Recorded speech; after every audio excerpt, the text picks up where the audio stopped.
unsurprisingly, reading about, learning about, discussing, planning, designing water resource management issues. The introduction explains what the Bureau's mission is within the EPA, and that keeps me pretty busy, and I enjoy this format. I want to thank you for the invitation. But most of the time when I'm talking about these issues or discussing or learning, I'm talking to a fairly wastewater or water resource oriented expertise. I talk to professionals all the time that are well versed in this. So I'm assuming, because I don't recognize that many of you, if you're not in the engineering community overall, that you're concerned citizens and want to get involved in this discussion, which I think is long overdue and welcome. The planning process that Warren referred to, that may indeed be mandated by the feds, is well underway in Massachusetts on almost a voluntary basis. I'm a deputy director with the Division of Municipal Services, which is the SRF loan, the financing guys. I'm on leave now as an assistant to our acting commissioner. We lost our senior assistant commissioner to retirement, God bless him. So we're doing what we can now with this program. As was pointed out by other speakers, the nutrient debate in wastewater is national. And the focus and where the action is along coasts. And within that debate, this is a relatively unique situation. Cape Cod, with all due respect, I would say, Buzzards Bay landside has more similar situations along the coast of the Cape Cod.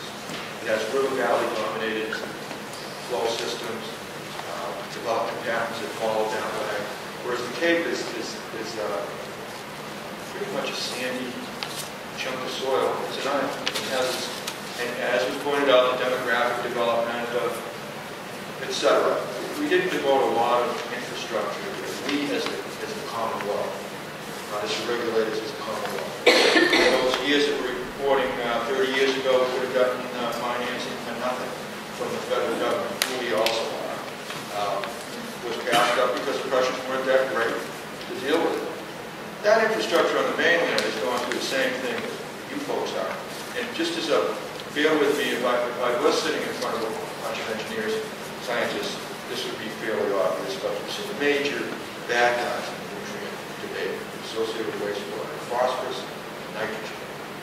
In just a general term, nitrogen, salt water, bad. Phosphorus, fresh water, bad. So internally, the big existing plants that were built with that money 30 years ago, which nobody changed the oil on, no one changed the tires because they just ran. It's coming due. They're concerned, a huge block of interest in this debate with phosphorus and PBS, EPA-dominated discharges that are designed to discharge water to surface water. So the complacency within the Clean Water Act is dominated by that, was created by that rivers on fire type of thing. My career, for good or bad, I happen to think good, pretty much parallels with the environmental industry has dealt with this.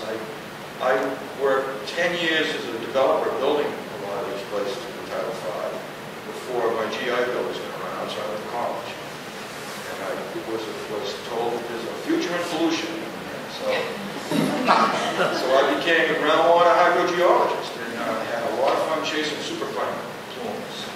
This was new, it was mysterious, the groundwater. The thing that fires the Cape to the rest of the world just about is mysterious. And I found it a lot of fun, and you could point to the polluter. You could say he's got deep pockets, and he was, either ignorant must pay or he was knowledgeable must pay. Through the years, we've got most of those guys. And luckily, I've gotten out of the field and more into the management of the thing. And now the wastewater infrastructure has to be replaced, and we've dealt with many of the carcinogen, scary things that threatened our water supply, which was dragging everything. We want to protect our water supply. The impacts that these parameters have on the environment is much more of a threat than it is on drinking water supply. Now, a certain level of nitrate is not good for you to drink. I'm not saying it is, but the impact is on the environment. And one thing I've noticed about Cape Cod as a adult with you folks is, despite the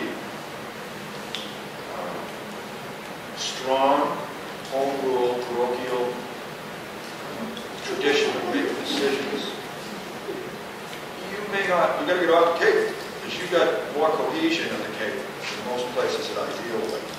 And it's because of the fairly strong county, I would have to attribute it to. I mean, in other parts of the country, we're dealing with county entities. They're dealing with you folks. Here we're dealing with your realization that you do live on a sole source area. You just know it. You know that's the situation. We sometimes, well, I shouldn't say we enjoy it. We as DEP are often portrayed as the ones making you do this. And that this, for some reason, in the debate has been turned around, making you put in a big pipe and a big plant. And that's not the case. I'm not out as, in my job as in the SRF to spend as much money as I can on big pipes. Because the less money I spend here, there's a large portions of the Commonwealth who want me to spend money there. We want the most cost-effective mix, I think, that you can get. And it's the engagement of folks like you that's going to make that decision and have it thought through. Like, there are places, and the interesting thing is, thus far, we're not being sued in the process. So, you know, I choose my words carefully, but despite the fact that the debate is over what can be done and what the big solution is, there are places on the Cape right now that are inappropriately producing and discharging heavy loads of nitrogen, nutrients. We know that. And we should, as far as the department is concerned under its responsibilities, if we're making progress to deal with those areas while the debate continues, we're doing our job. But if the debate delays dealing with the areas that we know have to be dealt with, we're not doing our job. And nobody's doing their job. So I think that this debate is healthy. I think the way we structured the MEP and the way that we approach things is a phased approach in its analysis, where are the most needs necessary to fix now, and then you have a progression of, and then we'll do this. We also have a limited amount of infrastructure to deal with here. We're obligated to see how we can use the existing infrastructure paid by you and your parents can be used to address the challenges we have now before we build new stuff. Now, we get faulted for doing that, but I think that's our responsibility. It's in the ground, someone invested in it. Let's look at that. The next couple of years are going to be interesting in how much and how far we actually proceed in having our goals implemented. I get a little frustrated with the continual re-examination. I think somebody went through the science and then you have the engineering. And you can do this. It's a wonderful country. You can do this. I have family down in South Carolina. We still haven't decided if the Civil War is over. But the country has decided that it's good for the Commonwealth to keep people. It's done. You know. So I would say we'll continue this debate. If you look at your CWMP process that we have underway now, we're talking 30 years, 50 years. The facility plants, built plants that are out right now falling apart, were built 30 years, 50 years. Well, it's 30 years. So I only have so much time left to contribute to the problem or to contribute to the solution. The decision is whether we're going to go at it responsibly. And we have the means to do that. We don't have to embrace a technology, a way to do things. But there, again, my point being, the department knows and has been informed by experts that we have a problem of leaking nutrients into an estuarine system on the south side of the Cape. It's going to be very expensive to deal with. The debate on how we most effectively deal with that economically environmentally can continue. What I'd like to see is a little more commitment on dealing with those areas that we know, and it may be the areas where they all come together. There's economic drivers, there's environmental drivers, there's public health drivers. I'm sure there's more, but thank you for the plug. But beyond the Department of Environmental Production, with the environmental protection, production, we understand there's an economic price to pay for any of these things. But our job is to clean water access, degraded waters that do not meet what their uses are. It's our responsibility to get them cleaned up. Now, it's also our responsibility to debate how to get that done. And it's your decision how you can approach it. Now, there's been plenty of talk about if we're driven by lawsuits, whether you're dictated, you will do this, is likely to be the outcome. Well, government's conservative. They don't want to argue about whether that'll work or that'll work. They want to say, I know this will work, and it'll work. But what's the price you pay? Nobody wants to sue the entire thing. I think it's a great place to do the mix and match of the technologies that are being offered. We've got a resource here with the test center on the MMR, which is nationally known. And I look around and go, what? Among us, it's nationally known. We have a test center on Cape Cod that tests a number of innovative alternative systems, a number of which who are making the rounds in the Cape Cod are tested on that site. My only caution there is, and I embrace the idea of innovative, different than big pipe systems. I think they have a lot of value, especially here. My caution and advice would be, much of their success is based on different geographic settings, different temperature. This is bacteria are particularly fond of this. If they could live in South Carolina, they'd rather live there. So the test results that we're seeing on a lot of these systems are based on much warmer climates, not as much variability, different soil conditions. And I'm not saying we shouldn't pursue this. In fact, I'm recommending that we do more support and research around this, but not at the price of moving forward.